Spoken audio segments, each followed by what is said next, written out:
Maligayang pagdating sa Movie Pinoy Recap Story. Sa video na ito ay inyong matutunghayan ang action drama mystery thriller movie na may pamagat na Black Storm 2024.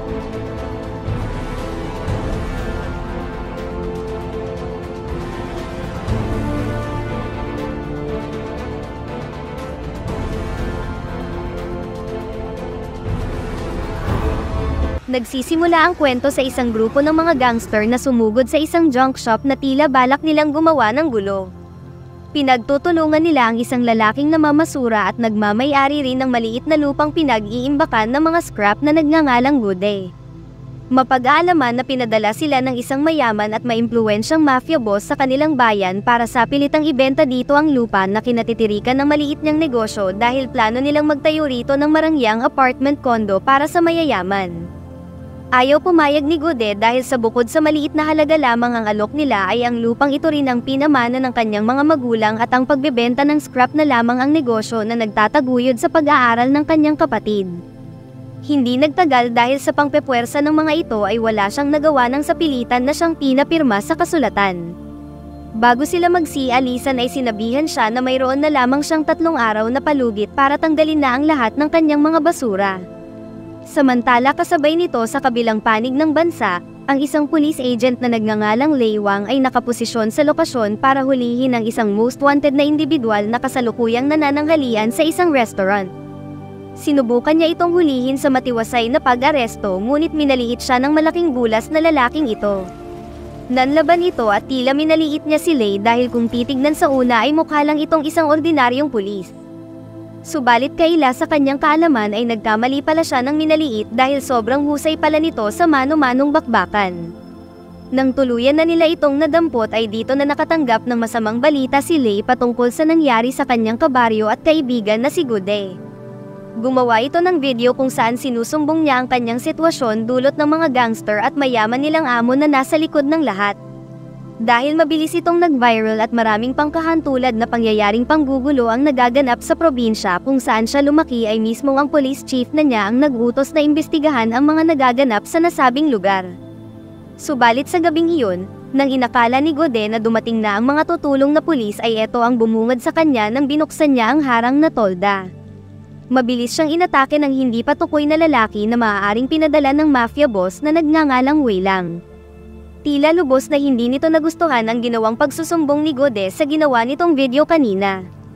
Pilit pa niyang iniwasan at ipinagtatanggol ang kanyang sarili sa tauhan na pinadala pero dahil isa lang siyang ordinaryong pobreng na mamasura ay wala siyang naging laban sa individual na ito na talagang sanay na sanay sa ganitong gawain at trabaho. Hindi nagtagal ay tuluyan na siyang tinangay nito paalis. Kinaumagahan ng babaeng kapatid niya na nagngangalang Yuyan ay napasugod sa labas ng kumpanya ng mafia boss na si Wei Lang kasama ang iba pang kabaryo na ginugulo ng mga tauhan niya para sa kanilang mga lupa.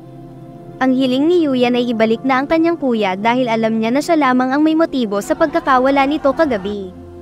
Subalit imbis na mabahala ito sa kaguluhan sa labas ng kanyang kumpanya, ang mayamang boss ay tila walang pakialam sa kanilang mga sinasabi at nakuha pa niyang kotsein sila Yuyan bago umalis sakay ng mag-ara nitong kotse. Nang makauwi na si Lei sa bayan ay agad siyang nagtungo sa barong-barong na junk shop at dito ay naghinala agad sila na may nangyaring tensyon bago nawala ang kaibigan. Makalipas ang buong maghapon dahil hindi pa rin malaman ni Yuyan kung nasaan na ang kanyang kuya ay nagmakaawa ito sa kaibigan niya na si Maria na isang trabahador sa bar na pagmamay-ari ng mafia boss. Sa tulong nito ay nakapasok siya at nakaharap na niya si Wei, nakiusap si Yuyan na pakawalan na ang kanyang kuya kung nasaan man ito. Sumagot ang mafia boss na ibibigay niya ang kanyang hiling kung magpapasibak siya sa kanya sa harap ng kanyang mga tauhan ngayon, dahil sa desperasyon ay pumayag siya. Habang sinisimulan na nitong ibigay ang kagustuhan ng mafia boss ay dito na rin nagumpisang gumapang ang mga kamay ni Wei. Subalit sa ilang sandali ay natuklasan nito na balak palang kumuha ng ebidensya ni Yuyan sa pamamagitan ng pag-record sa cellphone sa kanyang mga sinasabi.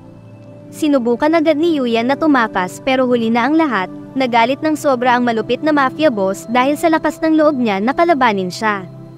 Pinaglaruan niya ito habang iwinawas-iwas sa bawat sulok ng sahig at tuluyan na ring inangkin.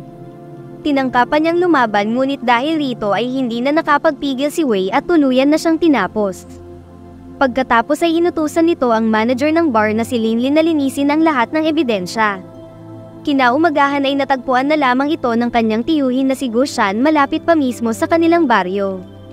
Labis na nalungkot si Lei sa nangyari at sinisi nito ang mabagal na proseso ng batas sa lugar, kaya siya na mismo ang gumawa ng sariling hakbang para mahuli ang mga gumawa nito kay Yuyan. Sa paglipas ng buong araw ay nakita nila ang mga gangster na naunang sumugod sa kuya ni Yuyan na pumasok sa isang spa. Naging maaksyon ang mga sumunod na tagpo nang kinumpranta niya ang nangunguna sa mga ito na si Wu. Nagmatigas ito at tikom ang bibig kung saan nila dinala si Gode at kung sino rin ang walang pusong tumapos kay Yuyan. Dahil sa lakas ng mga lagabag sa kwarto ay napasugod na rin ang iba nitong mga kasamahan. Mabilis nilang pinagtulungan si Lei, subalit ni isa sa mga sunod-sunod nilang pinapakawalang mga atake ay wala man lang tumatama dahil na rin sa kanyang liksi. Nang tinangka niyang habulin ng tumatakas na si Wu ay nagdatingan pa ang karagdagang kagrupo ng mga ito na kalaunan din ay nakatikim ng kanyang gigil at galit. Bawat isa sa mga ito ay binigyan niya ng hindi malilimutang gulpi na talagang hindi na magpapatayo sa kanila sa mga sandaling ito at sa presinto na rin ang kanilang bagsak. Hindi nagtagal nang naubos na niya ang buong grupo ay dagli niyang hinabol sa labas si Wu. Pagkababa ng building ay halos nakipagpatintero pa siya sa mga nakaparadang kotse. Nang nasukol ito ni Lei ay mabilis na nila itong inaresto at hanggang ngayon ay naging tahimik ito sa pagbabahagi ng impormasyon kung sino ba talaga ang tumapos sa kawawang si Yuyan at kung nasaan na si Gode. Nang kinuha ni Lei ang cellphone nito ay natuklasan niya na nagmumula sa isang bar ang nag-uutos sa kanila kung sino ang negosyo na kanilang sunod na guguluhin. Tinungo ito ni Lei kung saan noong una ay mukha itong disenteng lugar para sa matatandang gustong sumayaw subalit nagkukubli sa sekretong lagusan ng lugar para sa mga taong gusto ng mas matinding kasiyahan. Nagsinungaling ang manager na si Linlin at sinabing wala rito ang kanilang boss at wala rin silang kinalaman sa nangyari kay Yuyan maging sa mga gangster.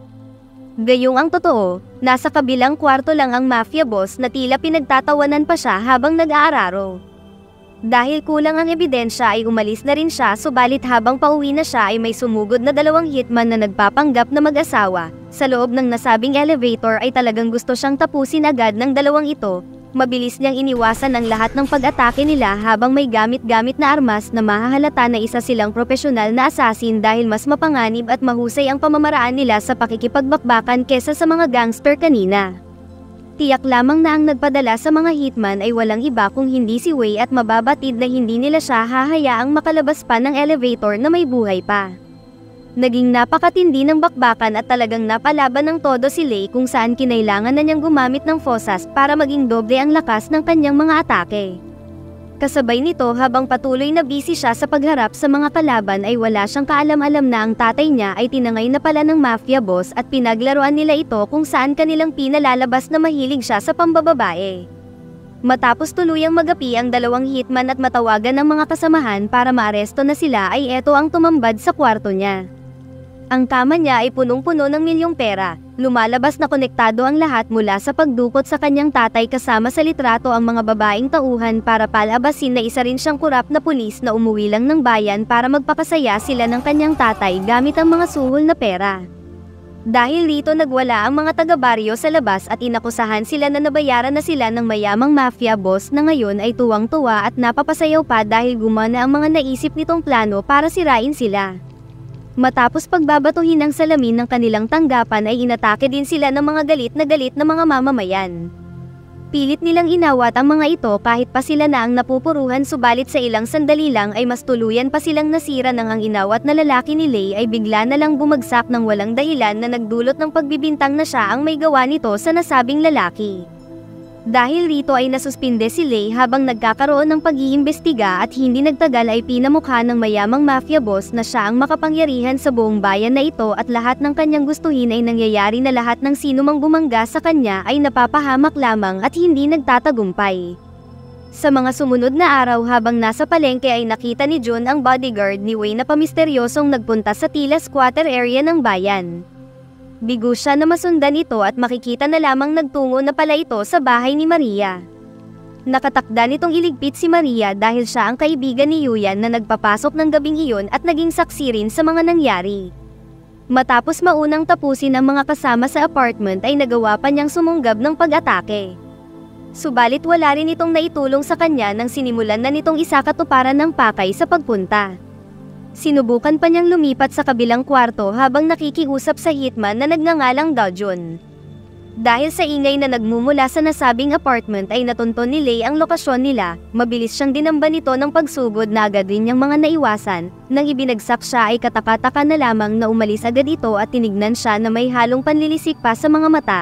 Habang tumatawag siya ng ambulansya ay laking pagtataka na lamang ni Lei na may nakita siyang isang paper bag na puno ng daan-daang pera.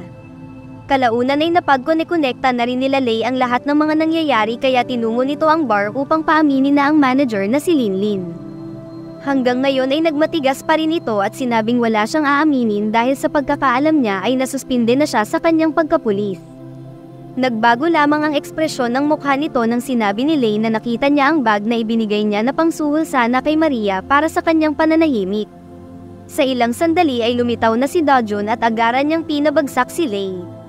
Nagulat na lamang din si Linlin na maging siya ay ipinapadispatcha na rin ng kanilang boss. Sa kabutihang palad ay agad siyang natulungan ni Lei. Dito na nag-umpisa ang umaatikabong bakbakan sa pagitan nilang dalawa.